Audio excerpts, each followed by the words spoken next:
灣區睇樓唔容易，今日帶你睇真啲。Hello，大家好，我係 Sherry 啊。咁今集咧，我哋就唔睇樓盤啦。咁今期咧，我就會出一份咧坦洲樓市嘅全分析講解俾到大家嘅。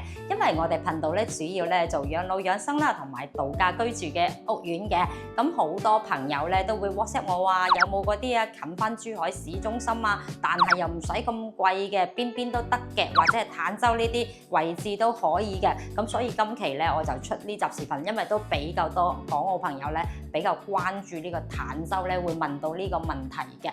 咁首先講翻我哋坦洲呢邊嘅板塊先啦。咁其實咧好多香港朋友咧都唔知道坦洲咧係位於中山，佢哋以為一直坦洲都係位於珠海㗎。咁佢咧就距離咧中山咧係有少少距離啊，車程大概都會去到40分鐘左右嘅，因為畢竟咧佢都屬於中山嘅片區，佢屬於中山嘅南部片區咧，亦都係最靠近珠海嘅一個片區啦。咁佢靠近住我哋珠海嘅南屏啦、前山啦，咁其實咧真係近到咧步行幾十米咧就可以嚟到我哋珠海嘅市中心㗎啦。佢亦都係鄰近住澳門啦，同埋咧靠近住我哋嘅港珠澳大橋嘅。咁講到中山咧，以前好多香港朋友咧買中山都會買翻佢哋嘅小欖啊、市區啊、西區啊，即係石岐呢邊咧比較出名嘅。咁以前咧會由呢個虎門大橋嗰邊啊過去啦，要轉一大個彎啦。但係自從2018年咧，由我哋港珠澳大橋全程通關之後，通車之後咧，咁可以直達嚟到我哋珠海去到坦洲。其實距離我哋關口嘅話，坦洲距離我哋關口咧都係10分鐘到15分鐘左右嘅啫，亦都係非常之方便嘅。咁所以咧，18年之後咧，咁陸續咧，亦都係比較多嘅香港朋友咧，去關注翻我哋坦洲呢個區位啦。咁其實坦洲呢邊咧，咁位置其實相對嚟講真係冇得頂㗎啦，比較優越㗎。相對嚟講嘅話，佢比我哋嘅珠海西區咧位置仲要更加靚，因為咧我哋平時就算揸車都好啦，咁由我哋市區翻到西區點樣都要到20零分鐘到半個鐘左右時間嘅。但係咧坦洲比較近嘅區域嘅話，講緊咧都係幾十米咧就得㗎啦。咁距離我哋珠海市區。咁再講翻咧，其實咧坦洲呢個板塊咧，咁其實一直咧都仲會有少少爭議嘅。第一個咧就係佢個配套問題啦。咁佢嘅教育配套嘅話，同埋醫療配套啦，各方面啦，咁畢竟佢都係屬於中山呢邊嘅話，教育配套都係屬於9年嘅義務教育啦。而珠海呢邊咧就係12年嘅義務教育啦。咁當時嘅話有好多珠海啊、市區呢邊啊。比較即係叫做收入冇咁高嘅，都會去到坦洲嗰邊買樓。但係咧，小朋友咧都係要翻嚟珠海呢邊去讀書啦。咁第一個要讀貴價書啦，因為當時嘅政策咧，而唔係好似而家咁容易落戶珠海嘅問題啦。咁好啦，咁講到醫療配套啦。咁醫療配套咧，講到坦洲嗰邊醫院嘅話，咁佢再好嘅話都係屬於呢個二甲醫院啦。咁佢嗰個華南醫院啦，同埋坦洲醫院啦。咁相對嚟講嘅話，可能就冇咁好啦。咁梗係對比我哋珠海嘅大醫院嚟講，先會講到呢個問題㗎啦。好似但係咧，亦都係可以用埋我哋珠海嘅一個醫療配套啦。咁例如呢個中大五院啦，同埋呢個婦幼醫院啦。咁再同大家講下婦幼醫院咧。咁雖然咧就比較多內地嘅一個孕婦會過去生 BB 啦，但係除咗可以有婦科生 BB 嘅之餘咧，佢亦都有內科啊、中醫科等等咧都係有嘅。同埋咧，我哋比較出名嘅一個人民醫院啦。佢呢邊嘅醫療配套咧，相對嚟講亦都係非常之好㗎。咁所以咧，住喺坦洲呢邊咧，亦都係可以享受翻珠海呢邊嘅醫療配套嘅。咁再講到呢個商業配套啦。咁坦洲其實相對嚟講，而家商業配套咧都算係比較成熟嘅，因為我哋而家每一個屋苑樓下咧都會有翻佢自己嘅一個商業街啦，同埋佢坦洲入邊亦都有一個比較大嘅一個優越城啦，咁1+1超市呢啲之類咧，亦都係有嘅。但仲有咧，佢仲可以咧住喺坦洲，可以享受兩城嘅配套，即係包括翻嚟到珠海嘅話，享受翻我哋珠海嘅一個商業配套，亦都係可以㗎。咁距離我哋嘅南屏華發商都啦、北山大院啦、環宇城等等咧，同埋我哋包括我哋嘅最多人中意嘅山姆會員店咧，亦都係比較近嘅。講緊開車咧，都係5至到15分鐘左右嘅咋。咁啊，同埋啱啱我哋講到各方面嘅一個配套問題啦，咁所以咧都要睇翻大家咧係點樣睇啦。再講翻呢個交通問題嘅話，咁路網無可厚非咧，其實我哋嘅位置嘅話咧，亦都係非常之好啦。加上咧呢幾年咧，我哋嘅一個道路咧做得越嚟越好啦，亦增加咗唔少嘅一個高速路啦，所以咧呢個塞車情況咧慢慢咁改善，而家會即係比較少嘅一個擁堵嘅情況啦。咁當然啦，早晚高峰期咧，亦都係會有少少呢個情況出現嘅。咁好啦，咁啊再講翻啦。講到我哋嘅一個價格嘅優勢啦，咁啊講緊樓價咧，坦洲嘅樓價亦都係我哋港澳嘅1/10左右嘅價錢啦。咁啊而家佢均價咧都係12300左右咧就 OK 啦。咁就算啊佢係對比翻珠海咧，佢都係1/2、1/3嘅價錢嘅。咁加上咧而家好多坦洲嘅屋苑樓下咧，亦都係有直達巴士可以翻到呢個澳門嘅，同埋呢個香港嘅。咁啊，佢講到咧，港澳人多啦，同埋咧佢聚集咧，咁亦都係比較多嘅香港人啦，即係叫做同聲同氣咯。咁咪即係好似你去到一個點解要翻到嚟大灣區居住咧？咁首先在乎係乜嘢咧？第一個肯定係呢個板塊問題啦，咁都係想靠近一個比較近我哋自己地方嘅，即係包括香港嘅一個區域啦。咁我哋咧坦洲呢邊咧靠近呢個珠海啦，但係珠海房價咧就相對嚟講高啲，所以揀翻坦洲呢邊。坦洲咧而家越嚟越多個香港人居住咧，所以我哋行出門口咧，基本上咧都係講緊白話，講緊我哋熟悉嘅粵語。落到樓下，亦都係有比較多嘅一個茶餐廳。我哋平時傾偈去邊度蒲得多啊？咁肯定係茶餐廳啦。咁所以咧，你行到出去見到嘅就好似係都係自己嘅街坊啦，香港街坊一樣啦。落到去打招呼，亦都係非常之方便嘅。咁好似講到我哋有一個爭議性咧，就係同石岐，即係中山市區對比啦。咁城市面貌嘅差距當然啦。咁中山嘅市區係石岐，咁畢竟咧，咁坦洲亦都係屬於中山嘅最邊位置。雖然佢係靠近珠海啊嘛，但係你市中心同埋邊區鎮始終都係有少少唔同嘅。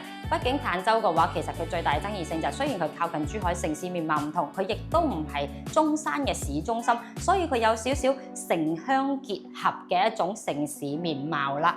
咁你話同珠海對比啊，公共服務係有落差，咁當然啦。咁啊，珠海佢屬於自己個獨立特區啊，咁肯定係佢嘅所有方面咧，係肯定比中山嘅一個鄉鎮咧會比升級好多噶啦。咁所以當然啦，咁呢個咪有呢個樓價嘅落差咯。好啦，咁我哋再睇翻啦。佢嘅消費購物啦，咁啊生活成本咧，相對嚟講咧，咁肯定咧又會低翻好多噶啦。咁好似你平時嘅話喺香港嘅話咧，出街食個飯，平地茶餐廳一個碟頭飯60-70蚊啦。咁但係咧，坦洲呢邊咧10零20蚊就可以搞掂啦，即係講緊香港嘅1/2啦、1/3嘅價錢咧就可以搞掂噶啦。咁再睇翻我哋而家係坦洲比較熱門嘅幾個屋苑啦。咁第一個我哋比較熱門嘅中澳春城啦，咁而家咧就賣緊呢個13500嘅均價，係帶裝修嘅。咁中澳春城呢個樓盤咧，咁佢當然亦都係有缺點嘅，就係佢樓間佢咧就密咗少少啦，同埋密度比較高啲啦。佢亦都係有呢個毛坯以及呢個裝修去俾到大家選擇嘅。佢適合翻呢個咧。就改善型嘅一個社區咯，佢亦都係比較靠近我哋珠海嘅，叫做咧你就算嗌外賣咧都可以嗌到珠海嘅外賣嘅。咁啊呢個樓盤大家亦都係非常之熟悉啦。咁樓下亦都係有商業街啦，以及巴士直達巴士可以翻到香港啦。咁仲有咧就係咧大家比較熟知嘅一個佳景康城啦，佢就係屬於香港嘅本地開發商啦。咁叫做咧，佢基本上喺入邊買得起佳景康城嘅，都係經濟條件啊都有翻咁上下噶啦。雖然佢係降咗價，而家係去到16,000左右個均價啦。佢當時最貴嘅時候咧，都去到25,600左右嘅。咁而家跌咗差唔多10,000蚊一平，但係咧，咁好多香港朋友都講緊啦，咁相對嚟講仲係有啲貴啊！呢個價錢嘅話，我再加翻少少咧，可能我可以喺南屏呢邊購買啦。咁但係咧，佳景康城嗰邊咧，咁亦都係比較深受我哋嘅港澳朋友中意啦，因為咧佢呢邊真係交標之王啊！無論佢嘅園林啦，同埋佢嘅裝修標準方面啦，咁都係做得非常之正，非常之高端嘅。但係亦都會有香港朋友講啦，佢個外立面啊，望起身啊都好密啊，同埋唔係咁靚仔啊，旁邊睇到嘅景亦都係差咗少少噃。呢個咧就見仁見智啦。咁你到底係想睇景啊，定係享受翻佢嘅園林入邊啊，或者係享受翻佢裏邊嘅一啲配置咧？咁啊，呢個都係睇你自己啦，抵唔抵？咁國際錦繡花城啦，哇！呢個咧就10幾年嘅大盤啦，咁佢入邊咧就有一個300畝嘅大型生態湖，咁啊佢亦都係性價比最高嘅一個屋苑啦，咁啊佢而家均價咧賣住呢個10,000蚊左右個均價啦，咁呢個嘅話相對嚟講嘅話，佢就會喺呢個坦洲咧邊邊少少嘅位置啦。咁可能咧佢就要離我哋其他中澳啊、佳景啊呢啲地方咧就要相差翻10零分鐘左右嘅車程啦。但係咧佢又樓價又吸引喎，咁但係所以呢個咧就要睇翻你自己去點樣選擇啦。咁即係佢平翻比佢同樣100平嘅戶型，但係佢總價平翻幾十萬咁多嘅話，嗰10零分鐘嘅車程咧，所以就要睇下你自己對比翻點樣啦。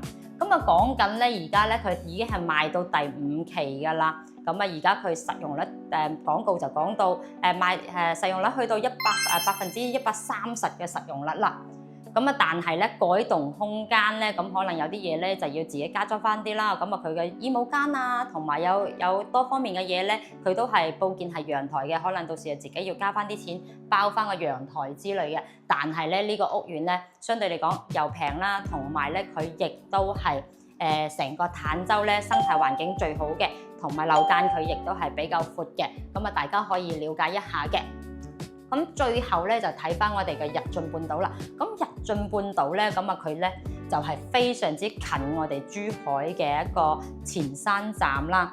咁啊佢亦都係有現樓啦，咁同埋咧佢樓下咧配套亦都係非常之成熟嘅，講緊行幾十米咧就到珠海啦。咁其實相對嚟講呢個嘅話，我覺得性價比咧亦都係比較高嘅。咁佢均價咧賣緊呢個11,000蚊左右啦。咁佢低至咧9,680蚊一平起咧就有啦。咁啊佢而家最新推出緊嘅咧就係33棟啦。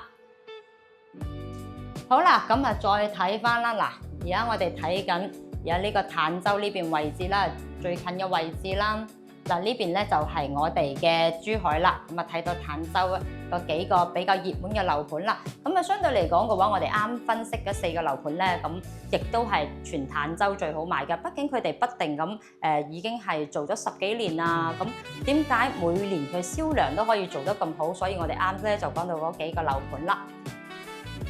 咁好啦，咁啊，你如果係注重養老度假同埋性價比高啊，想房價低翻少少嘅，咁我哋都係推薦翻呢個錦繡花城啦。咁啊，佢一直咧銷量嘅話，真係做得非常之好嘅。咁啊，如果你係剛需啊，你係啱上車又想要近珠海嘅，咁可以考慮翻我哋嘅日進半島啦。咁如果你講到品質要求啊，同埋想置換啊，想享受啊，咁你可以考慮翻呢個佳景康城同埋中澳春城嘅。咁因為你如果係特別想追求呢個生活品質啊，同埋亦都係近珠海嘅，都係可以考慮翻呢2個樓盤嘅。咁啊，其實講真啦，都係要睇自己荷包做嘢嘅啫。咁最後咧，咁講到啦，中山咧同埋區域嘅發展差距啦，咁中山同埋珠海嘅政策有咩唔同咧？咁咁同埋坦洲嘅城市面貌同埋公共服務咧，咁話存在嘅差距啦。咁當然啦，咁你中山嘅一個邊區城鎮，咁去同翻珠海嘅市中心去對比咧，咁肯定係會有少少差距噶啦。就算調翻轉，我可以講話你坦洲同翻你中山嘅市中心石岐啊去對比，都肯定會有對比啦。咁你更何況係同珠海去對比，咁不論係城市面貌啦，同埋呢個配套方面啦、繁華方面，肯定係有差異噶啦。咁呢個所以你揀得坦洲嘅自己去做好呢個心理準備啦。咁有人會講到樓盤嘅品質啦，咁唔同嘅開發商咧會有樓盤嘅質量參差不齊啊，同埋咧品牌啊各方面咧開發商會唔會降低啊？咁其實各種風險咧都係，所以我哋會建議你要去到實地睇樓，所有嘢了解清楚啊，入住率點樣啊，自己去睇清楚嘅。咁千祈唔好話隔山打牛啊，喺視頻嗰度睇完啊，跟住去到即刻落訂，咁我都建議你去現場睇清睇楚，睇多2次，睇多2個樓盤，先至自己對比下，再去落手啦。咁好似講到嗱呢個城鄉結合體啊，即係講緊坦洲，我哋啱啱都提到啦。咁佢嘅城市面貌咧，就好似嗰個城鎮同埋鄉村嘅一個結合體，因為咧睇到佢高層有好多景，就會見到有啲村啦，見到有啲廠房啊，或者有啲地塊未開發嘅。咁呢個咧，咁你話存在呢個配套嘅一個設施可能未完成嘅一個風險啊，咁其實講真，每個地方咧都係慢慢咁去完善㗎啦。咁你既然想去要咗佢人哋嘅樓價平啲呢個優點，咁你肯定亦都要接受佢，包容佢嘅缺點㗎啦。咁全部整得靚嘅珠海就唔係呢個價啦，係嘛？加上坦洲真係都唔少人㗎。仲有咧，如果你係想買嚟投資嘅話，我哋都唔建議你去揀坦洲啊。坦洲係唔適合投資，只係適合居住養老啊。咁呢個要同大家講翻，同埋咧要提示翻大家咧，佢有部分嘅樓花咧係比較長嘅，特別我哋講緊嘅一個啱啱我哋提到嘅一個樓盤啦，咁啊包括佢嘅花城啦、中澳春城啦、躍進半島以及佢佳景康城，因為咧坦洲咧呢幾年咧個樓花咧賣得特別快，佢起得再快都唔夠賣啊，所以咧佢一直都係賣緊樓花，佢連場咧咁佢等待時間咧會去到1年半到2年左右嘅，所以咧你睇下，如果你係急住要買現樓嘅，咁咧你就要睇清睇楚啦，因為佢嗰邊咧真係要等㗎。咁好啦，咁啊今期節目咧，咁啊同大家分析到呢度啊，咁到底坦洲又適唔適合你咧？咁你又要唔要到現場嚟睇下樓咧？